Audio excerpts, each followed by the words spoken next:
सभी को मेरा प्यार भरा नमस्कार और स्वागत है आप सभी का विचारशाला की आज की क्लास में। आज जो हम टॉपिक कवर करने वाले हैं वो है 11th क्लास का फर्स्ट चैप्टर का फर्स्ट टॉपिक और चैप्टर का नाम है changing trends in physical education and it's career, यानी कि शारीरिक शिक्षा में बदलती प्रवृत्तियाँ और करियर ऑप्शंस। शारीरिक शिक्षा में बदलती प्रवृत्तियाँ और करियर ऑप्शन। तो आइए सबसे पहले हम शारीरिक शिक्षा का अर्थ जान लेते हैं। तो बच्चों, शारीरिक शिक्षा जो कि ये जो है दो शब्दों से मिलकर बना है। पहला है शारीरिक और दूसरा है शिक्षा। तो शारीरिक यानी कि शरीर से संबंधित, जैसे शक्ति, गति, सहन क्षमता, लचक, शरीर की कार्य करने की क्षमता इत्यादि से है। और शिक्षा यानी कि उसका ज्ञान। तो इसका मतलब क्या हो गया कि शारीरिक शिक्षा यानी कि जो हमारे शरीर का ज्ञान, हमारे शरीर के बारे में हमें ज्ञान मिलेगा। इस शारीरिक शिक्षा का एक अभिन्न अंग है जो शारीरिक गतिविधियों के माध्यम से दी जाती है। जो व्यक्ति शारीरिक क्रियाओं में निरंतर भाग लेते हैं वह स्वस्थ जीवन व्यतीत करते हैं तथा न केवल शारीरिक बल्कि मानसिक, सामाजिक व भावनात्मक रूप से भी बेहतर होते हैं। चलिए अब देखते हैं शारीरिक शिक्षा की परिभाषा। तो जो पहली परिभाषा है वो है शारीरिक शिक्षा उन अनुभवों का सामूहिक प्रभाव है। देखिए, गौर कीजिए यहाँ पर और साथ साथ पढ़िए भी। शारीरिक शिक्षा उन अनुभवों का सामूहिक प्रभाव है जो शारीरिक क्रिया द्वारा व्यक्ति को प्राप्त होते हैं। यानी कि ये बोलना चाह रहे हैं कि जो शारीरिक शिक्षा है वो बेसिकली क्या है, वो अनुभवों पर आधारित होती है। यानी कि हम कुछ एक्सपीरियंसेस करते हैं, ठीक है, उनके ऊपर आधारित होती है, उनका प्रभाव होता है, एक सामूहिक प्रभाव होता है। और ये प्रभाव, ये अनुभव हमको कैसे प्राप्त होते हैं? ये अनुभव हमको प्राप्त होते हैं शारीरिक क्रियाओं द्वारा। तो ये डेफिनेशन, ये परिभाषा किसने लिखी है? ये परिभाषा लिखी है डेल्बर्ट ऑबर्ट्यूफर ने, राइट। अब जो इसकी नेक्स्ट परिभाषा है, नेक्स्ट परिभाषा है हमारी सीसी कोवेल द्वारा उन्होंने लिखी हुई है। तो वो बोल रहे हैं कि शारीरिक शिक्षा व्यक्ति विशेष के सामाजिक व्यवहार में वह परिवर्तन है। ध्यान से देखिए बच्चों, शारीरिक शिक्षा व्यक्ति विशेष के सामाजिक व्यवहार में वह परिवर्तन है जो मांसपेशियों तथा उनसे संबंधित बड़ी गतिविधियों की प्रेरणा से उपजता है। और ये परिभाषा किसकी है? ये है सीसी कोवेल की, ठीक है। आगे बढ़ते हैं। अब आ जाता है शारीरिक शिक्षा का लक्ष्य। तो बच्चों, शारीरिक शिक्षा का एक ही लक्ष्य है और वो है व्यक्ति का सर्वांगीण विकास। जी हाँ, ध्यान से देखिएगा यहाँ पर, व्यक्ति का सर्वांगीण विकास। तो सर्वांगीण विकास का मतलब होता है हर रूप से विकास, यानी कि हर तरह से विकास। यानी कि किसी भी एक इंडिविजुअल का, किसी भी व्यक्ति का, किसी भी बच्चे का एक सर्वांगीण यानी कि पूर्ण विकास करना ही शारीरिक शिक्षा का लक्ष्य है। तो अब इस लक्ष्य को प्राप्त करने के लिए कुछ उद्देश्य होते हैं, ठीक है। उन उद्देश्यों की पूर्ति की जाती है। तो जो सबसे पहला उद्देश्य है, क्योंकि यहाँ पर हम क्या पढ़ रहे हैं? शारीरिक शिक्षा पढ़ रहे हैं। तो शारीरिक शिक्षा का जो सबसे पहला जो उद्देश्य आ जाता है वो आ जाता है आपका शारीरिक विकास, राइट। फिर इसके बाद आ जाता है हमारा मानसिक विकास, फिर आ जाता है सामाजिक विकास, इसके बाद भावनात्मक विकास, फिर नाड़ी तथा मांसपेशीय समन्वय और इसके साथ साथ हमारा स्वास्थ्य का विकास, ठीक है। तो ये सभी जितने भी प्रकार के ये सभी विकास हैं, ये जो है हमारे शारीरिक शिक्षा के उद्देश्य हो जाते हैं, राइट। तो आगे बढ़ते हैं, अब इनको देखते हैं अच्छे से। तो शारीरिक विकास में क्या होता है, शारीरिक विकास कैसे हो जाता है हमारा शारीरिक शिक्षा से?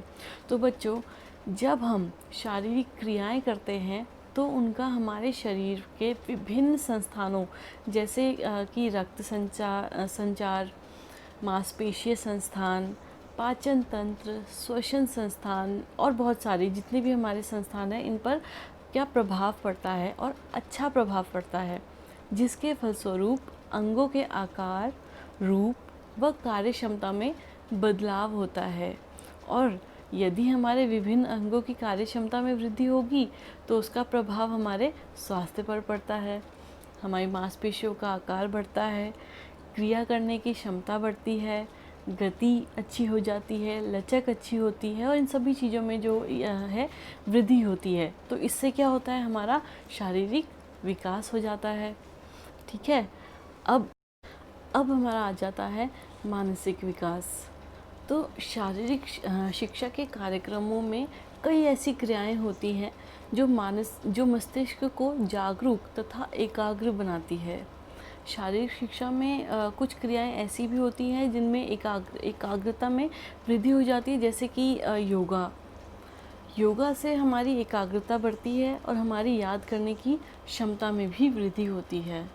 इसी प्रकार कुछ खेल ऐसे होते हैं जिनमें यदि हिस्सा लेना हो तो एकाग्रता का होना अनिवार्य है, जैसे कि चेस, शूटिंग, तीरंदाजी इत्यादि।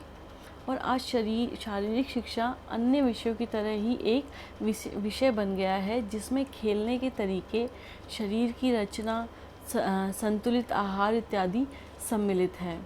विभिन्न क्रियाओं में भाग लेकर व्यक्ति स्वयं पर नियंत्रण रखना सीख जाता है। वह सोच समझकर परिस्थिति के अनुसार निर्णय लेता है, जिससे उसका मानसिक विकास होता है। राइट। अगला आ जाता है हमारा भावनात्मक विकास। बहुत इम्पॉर्टेंट है, ये समझने की ज़रूरत है बच्चों। देखो, हर व्यक्ति में अनेक भावनाएं होती हैं, ठीक है, जैसे खुशी, आशा, ईर्ष्या, डर लगना, दुख, क्रोध, ये सभी क्या है, ये सारी हमारी भावनाएं हैं। ये सभी हमारे इमोशंस होते हैं, सब हमारी भावनाएं होती हैं। ठीक है, और इन भावनाओं के ऊपर यदि व्यक्ति का उचित नियंत्रण ना हो तो क्या होता है, बहुत एबनॉर्मल हम बोलते हैं ना ऐसे लोगों को कि असामान्य या अनियंत्रित।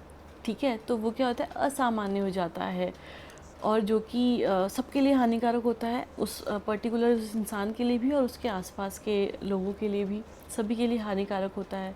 तो शारीरिक शिक्षा के कार्यक्रम के अंतर्गत जब व्यक्ति विभिन्न क्रियाओं में भाग लेता है तो वह इन संवेगों को नियंत्रित करना सीख जाता है, यानी कि जो ये जितनी भी भावनाएं होती हैं वो बैलेंस, यानी इमोशंस क्या हो जाते हैं, वो बैलेंस हो जाते हैं, सीख जाते हैं।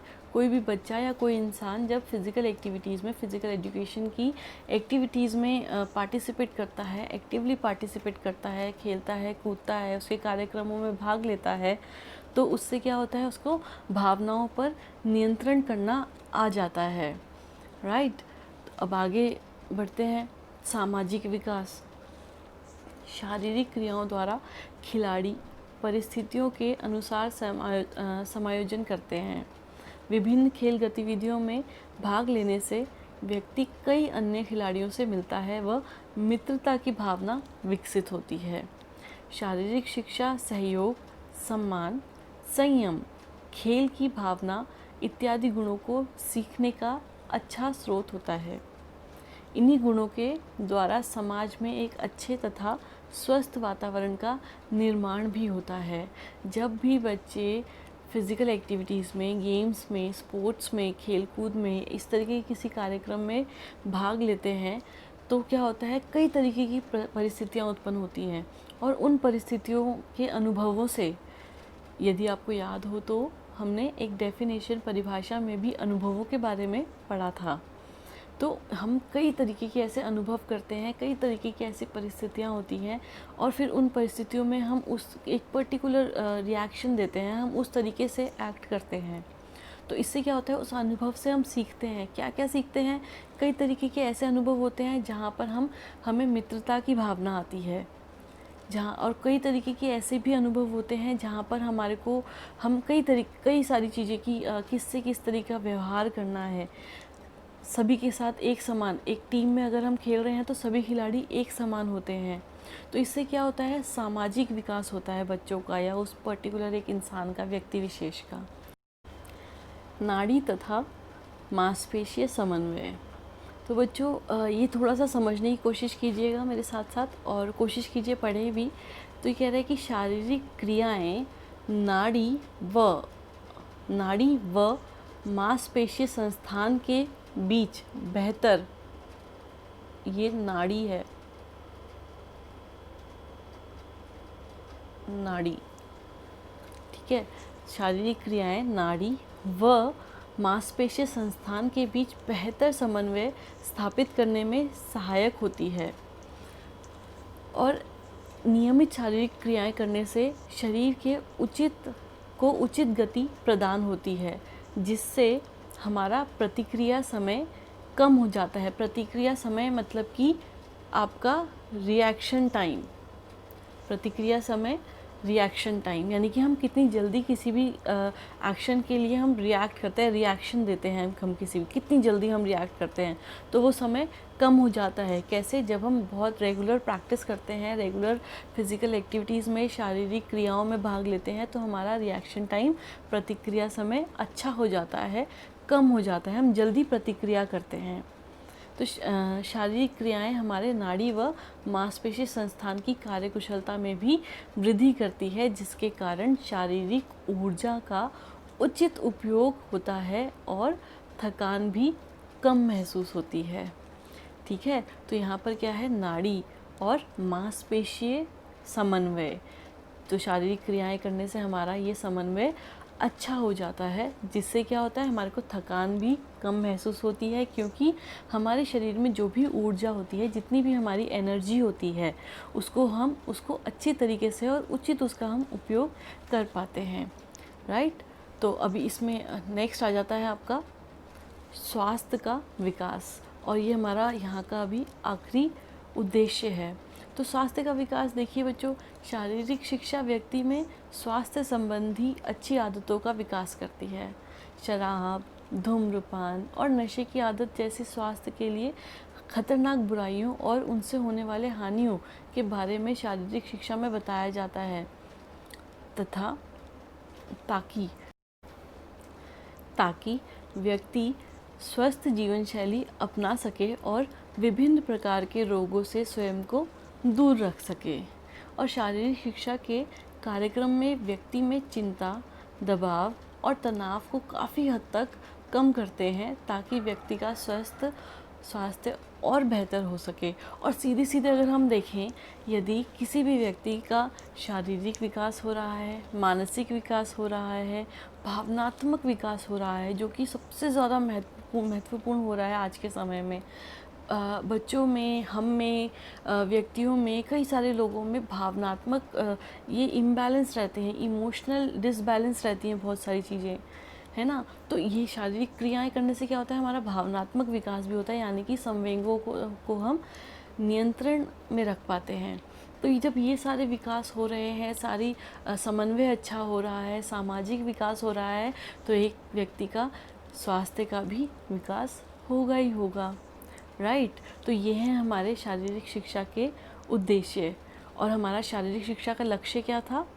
हमारा शारीरिक शिक्षा का लक्ष्य है व्यक्ति का सर्वांगीण विकास। ठीक है, एक ही लक्ष्य है, व्यक्ति का सर्वांगीण विकास। उस लक्ष्य की प्राप्ति के लिए हम ये कुछ उद्देश्यों की पूर्ति करते हैं, और शारीरिक शिक्षा द्वारा इन उद्देश्यों की पूर्ति द्वारा ही ये लक्ष्य प्राप्त किया जाता है। ठीक है, उम्मीद है आप लोगों को अच्छे तरीके से समझ आया होगा। तो बच्चों, ये काम आपको कॉपी में भी करना है, और यहीं पर मैं ये वीडियो ख़त्म करती हूँ, और अगली वीडियो में मैं आपको मिलूँगी इसी चैप्टर के अगले टॉपिक के साथ, जो कि है career option in physical education. Till then, good bye.